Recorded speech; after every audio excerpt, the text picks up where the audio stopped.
NFL Week 12. We're reviewing the Thanksgiving games and the one Friday game. Not very interesting games, to be honest. I thought they were boring games. Why? Because none of them were close. Really, at any point. I'll start in reverse order on Thursday night. We're talking 49ers. 49ers are my team. And anyway, they're one of the best teams in the NFL. And I thought they were the best team playing on Thursday or Friday. 49ers go up to Seattle for a divisional game. It was the primetime game because you're going to have the Lions playing, you're going to have the Cowboys playing during the day. So we had 49ers and Seahawks. And you had the two top teams in the NFC West facing off. 49ers win 31-13. Very comfortable lead. I wanted from the 49ers a 10-14 point victory. That was what I was picking. A comfortable win, and that's exactly what they had. The Seahawks never really made a game of it. The 49ers, what do they do to succeed? They score first. They score first, and then they let the defense, especially that front four, go after the quarterback. And Christian McCaffrey was the best player on the offense. He had over 100 yards rushing. He set the tone early. He had some big runs.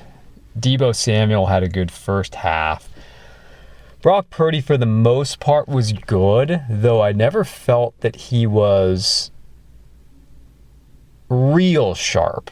It just seemed a little off at times in this particular game, though he was still good. He had the one costly interception that was way back in 49er territory that went for the pick six. Otherwise, he was solid. I liked the Brandon Ayuk touchdown late to officially end the game. My only complaints, which I'll get the complaints out of the way early, was I felt the 49ers were somewhat conservative play calling. That would be on Kyle Shanahan. They let the Seahawks hang around a little more than they should have. I mean, they were in control the whole game. But as far as I'm concerned, blow them out. I mean, the Seahawks put up some huge numbers. Can I go back to the 2012 game up in Seattle? If you're a 49ers fan, you know what I'm talking about. That was one of the most embarrassing games I ever remember, when the 49ers were good. Seahawks put up 40 plus on the 49ers that night. It was a Sunday night game. So I wanted 40. But let's get in this game a little more. I felt that the 49ers could attack the Seahawks up front and win in the trenches. And I will say in the ground game, they did that. They won up front against the defensive line of the Seahawks. The linebackers played well, including Bobby Wagner. Not the player he once was, but still a solid player. And the secondary, the Seahawks have good corners. And coming in, I said, well, I think it's going to be a big Kittle game, and I'm looking at McCaffrey to have a big game as a runner and a receiver. Well, it was really on the ground, as George Kittle had a very quiet game as a receiver. Brandon Ayuk had the big touchdown. Deebo had a big first half, not much in the second half. As the Seahawks lost up front against the 49ers offensive line on the ground. But I felt so many times, it wasn't just a matter of feeling, just look at the game and the tape yourself, the Seahawks were getting pressure consistently on Purdy when he was dropping back to pass. And that was part of the issue. As the offensive line is a very average group. This is a group that the 49ers have not invested much in other than, well, their two best offensive linemen, Trent Williams, and then you have Aaron Banks. Outside of that, they could use some upgrades across the line. But the important thing is they got to a lead, and they got to a lead early, and they set the tone for the day. No outstanding performances other than McCaffrey on offense, but they got the job done. They really only made one mistake, and they were able to take advantage of Seahawks mistakes. There was the fumble on the punt. There was Geno Smith throwing an interception. The Seahawks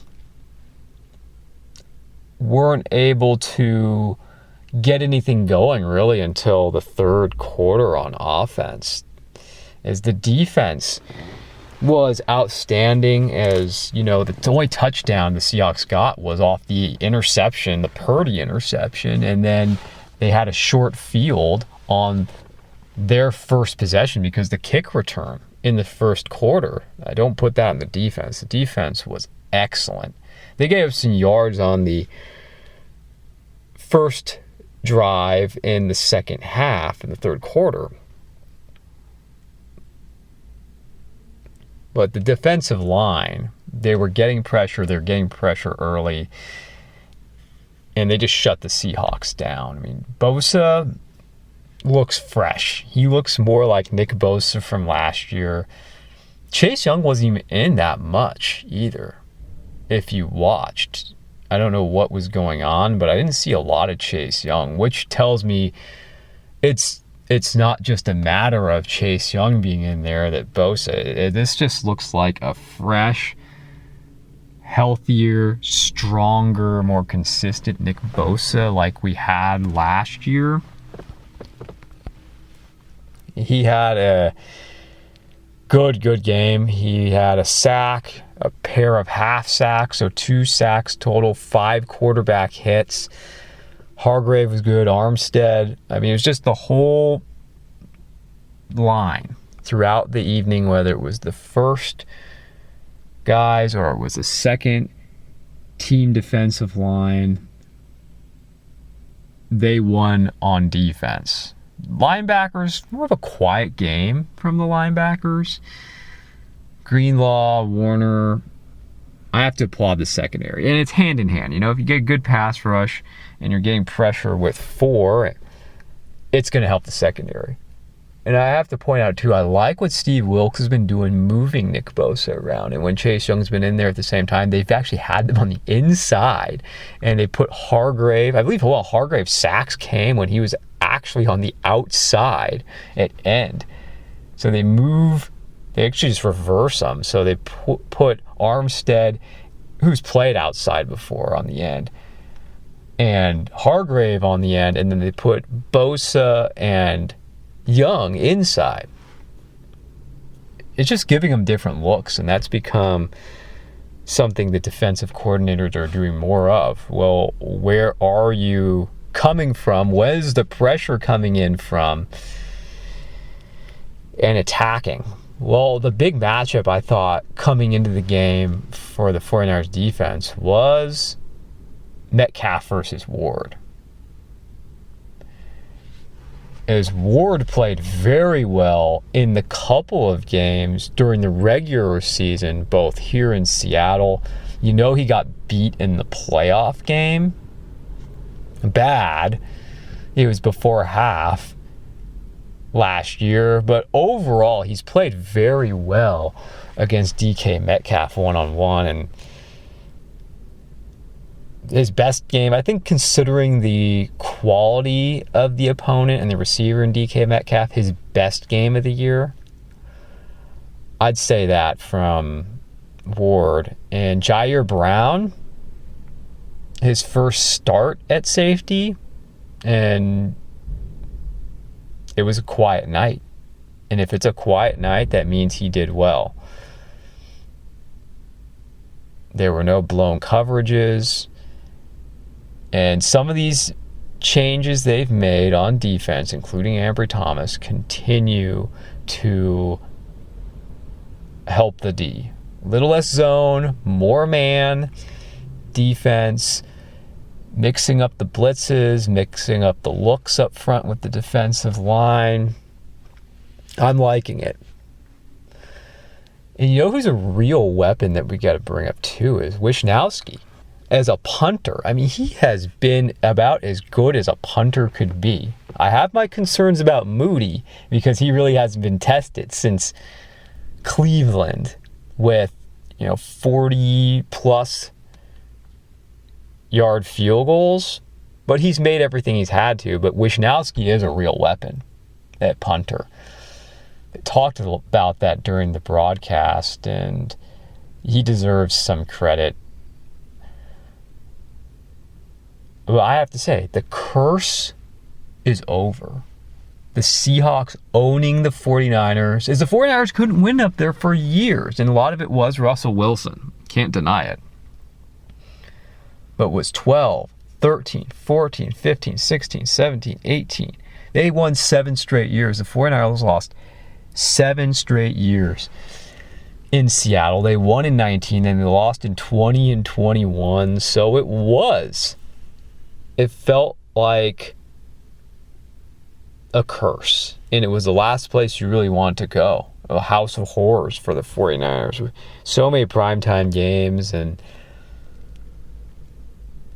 when you win 2 years in a row up there, and you can throw 20 out, and, well, a lot of it was Garoppolo, but you win 2 years in a row in prime time, they don't hold anything over you anymore. You're feeling much more comfortable there in Seattle. I mean, it's still a very difficult place to play.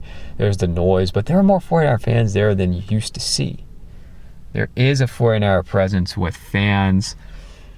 And Brock Purdy's cool. That's the thing. Brock Purdy is cool. He doesn't feel pressure. And that's exactly what you need out of your quarterback. Someone who doesn't feel pressure, who can stay calm on the road, in the tough environments. And he does that. So they won with the ground game. They did enough in the air to keep him honest. Defensive line was great. Secondary was strong.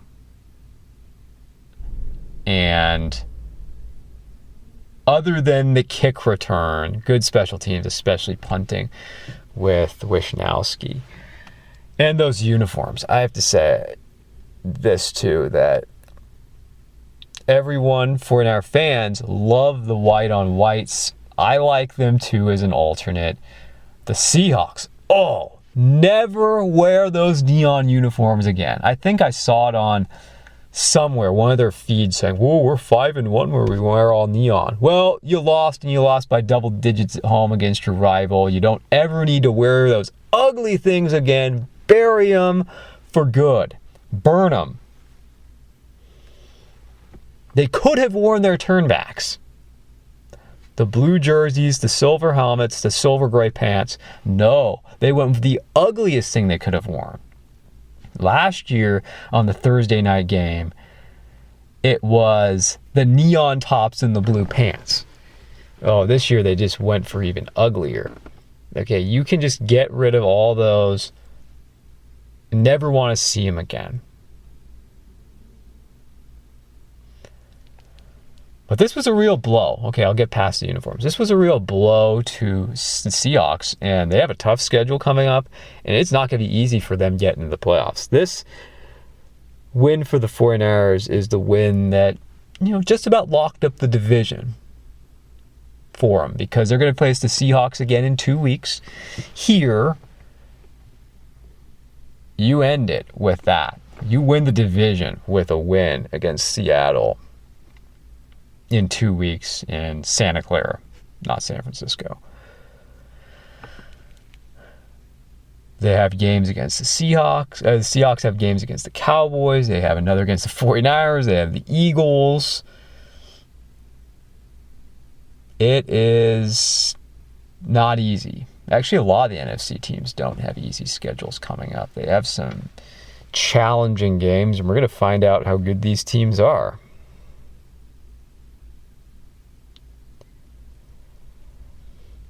And then the 49ers jumped the Lions, so they are second in the NFC now. And I have just about given up. Maybe I shouldn't. It depends what happens with the Eagles, but can you catch the Eagles? If you beat the Eagles week 13 in Philadelphia, which that is as much of a game of the year as there is a game of the year, you go up there and win, then do you have a chance? If the Cowboys could somehow beat the Eagles, or the Bills find a way, I'm not counting on that, let me say that this week, but one of these other teams can beat the Eagles, you may have a chance, but I still think it's a long shot. You're catching the Eagles. But the Eagles look beatable to me. They're good. They've taken care of all their business. They don't hurt themselves. But they should have lost the Chiefs. It wasn't just that throw at the end that was dropped from Mahomes to Valdez. No. There was more reasons than that, but to me, the Eagles look like they can be beat. In many ways, the Cowboys should have beat them. They didn't because they're the Cowboys, and the Cowboys always screwed up against quality teams at the end. Cowboys should have beat them. The Chiefs should have beat them. And I say the 49ers have better teams than both of them. And I expect, though, when a 49ers go into Philadelphia in 2 Sundays, they will get the Eagles' best performance. They will be ready for that. And the 49ers, though, they played well in Seattle, but they're going to have to play better in Philadelphia to win. No, you need a B-plus game. This felt like a B-minus kind of game for the 49ers, yet they still won comfortably against the Seahawks. And the Seahawks had to win. They did. They really had to win this game more than the 49ers had it. They needed it more, and Geno Smith was banged up with that elbow. But the 49ers just took the life out of the Seahawks early. They had a little life in the second half, but with that touchdown from Purdy Ayuk, it was over.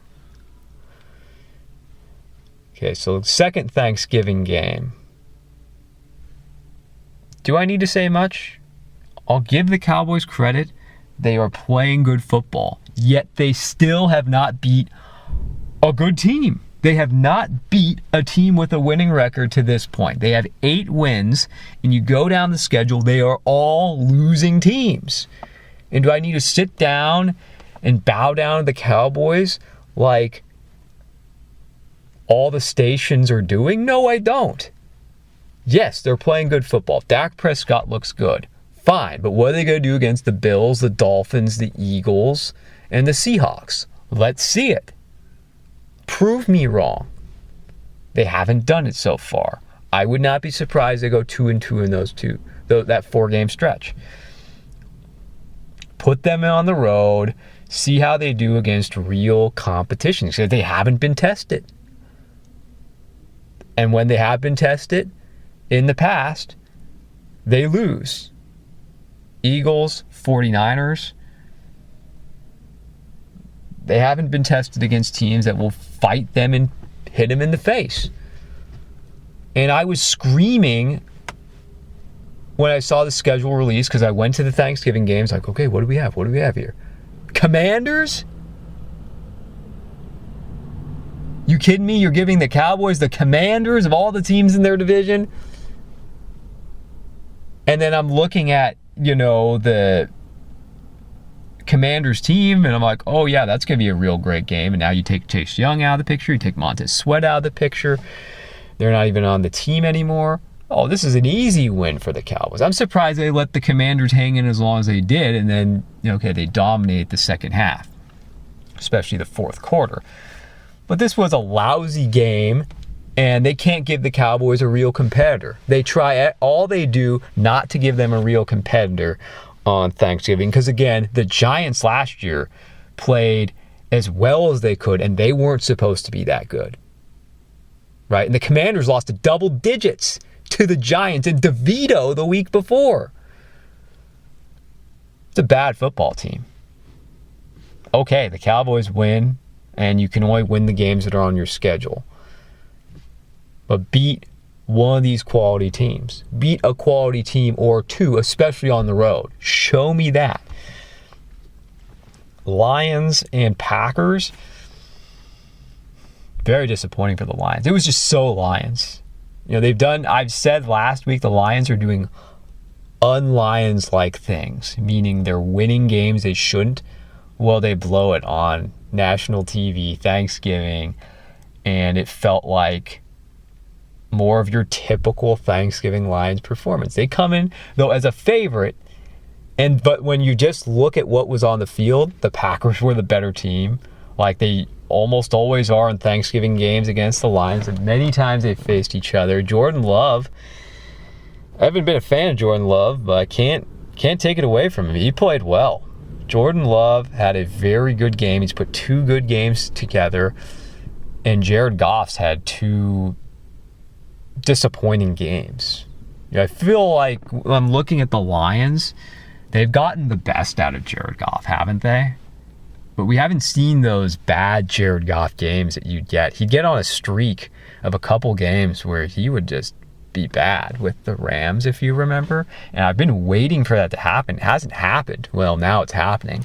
They should have lost to the Bears. They're looking very vulnerable now, the Lions. I mean, are they being well coached? Yes. Do they have more talent? Obviously.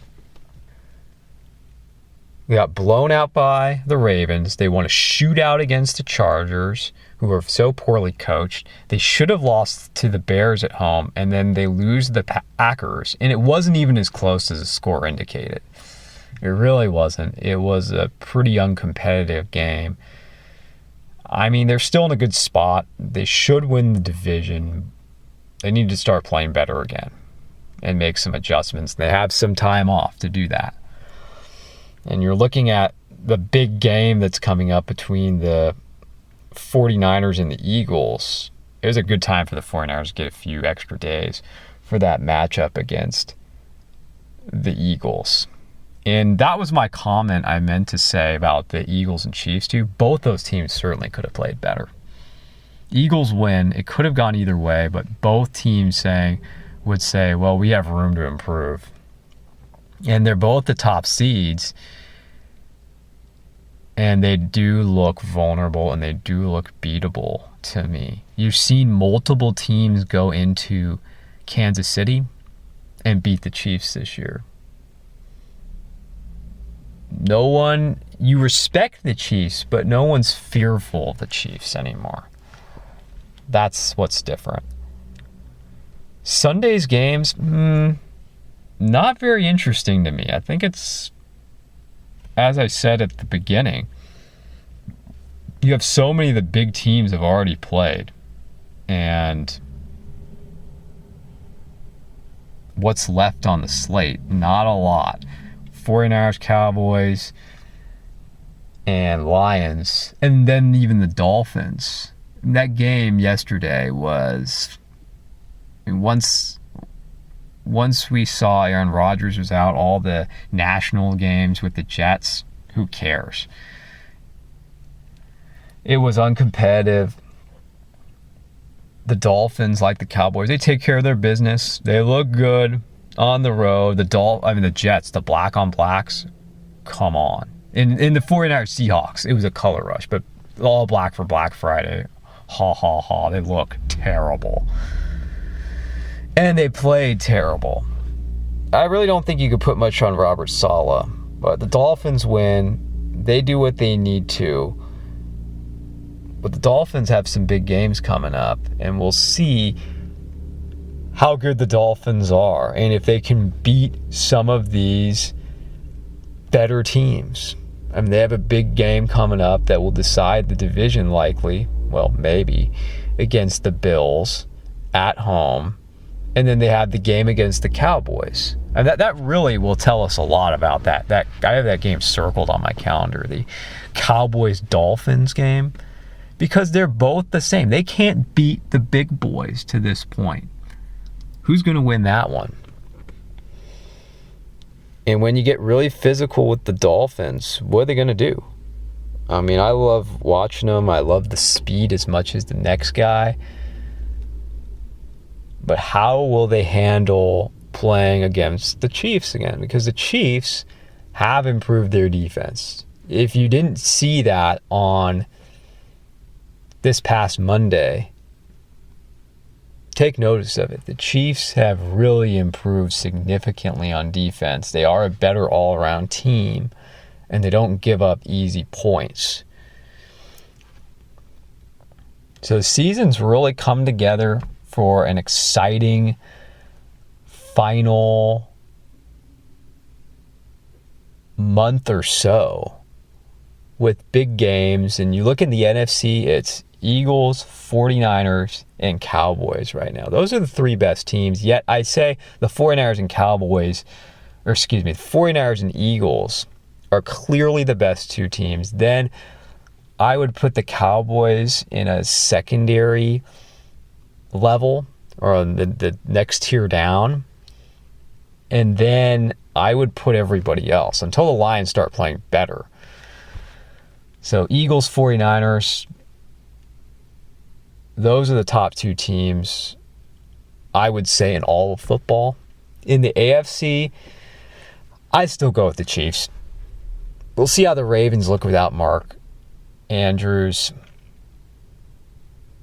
And the Dolphins, I feel if you can just be physical with them, they won't respond. The Bills don't have it this year, and they've just been overrated. The Bills have been overrated for a couple years. The Bengals, no Joe Burrow. The Browns are playing a rookie quarterback. The Texans, as good as they've looked at times, are playing a rookie quarterback. I mean, who's going to come out of the AFC and really challenge? I mean, I would say it's probably going to be the Ravens or the Dolphins that'll be there in the end, with the Chiefs. Well, the Chiefs are going to have the top seed when we're done in the regular season. It's going to be the Chiefs. And most likely it'll be the Chiefs representing the AFC. And I'm still going with a 49ers-Eagles championship game, whether it be in Philadelphia, probably, or San Francisco. And one more thing on Thanksgiving football. For Thanksgiving football, I'm ready for them to mix things up. Not that this is ever going to happen, but how about this, just for idea, something that we can entertain? Could we do the Cowboys in Dallas every other year? How about this? They play every year, but they alternate home road every other year. They can still play on Thanksgiving. And then the Lions, considering they didn't show up, can they do every other year? If it makes people, and I like tradition, but some traditions have proven not to be good traditions. And someone else deserves a turn. I know that's why they do this Sunday night or the Thursday night Thanksgiving game, because people are sick and tired of the Lions and the Cowboys. They want to still, appeal to other fan bases and attract them. But I say Lions have 1 year at home, and then the Cowboys either play on the road or they get the year off, and then the Cowboys play the next year, and then the Lions are off. How about that? Or even, I say, 2 games on Thanksgiving. And they don't have to start so early. You can have a 10 a.m. game and make it a 2 p.m. game. As a 49ers fan, I do not enjoy multiple years of trying to plan a Thanksgiving dinner and then have the game too, because, watching the game live is what it's all about. And it doesn't always work smoothly. I say you have 2 games, spread them out a little bit, and then I do like the Friday game. I like it as long as it's a decent matchup. So those would be my 3 games. 2 Thanksgiving games, 10 a.m. and 2, that would be Pacific time, and then a game sometime on Friday. That's cool. And it was sweet, the 49ers celebrating and eating their turkey on the Seahawks field. That was some sweet revenge, and how the tables have turned. That's 4 straight wins for the 49ers. And that is going back to the beginning of last season. So it's twice here and twice in Seattle. 4 straight. And the curse of Seattle is over. We've won 2 straight up there. We've won 4 overall. And it could very well happen that the 49ers and Seahawks play each other in the wild card round. It may end up happening. We'll come back, we'll do a review, and then we'll look forward to the big Week 13 game between the 49ers and the Eagles.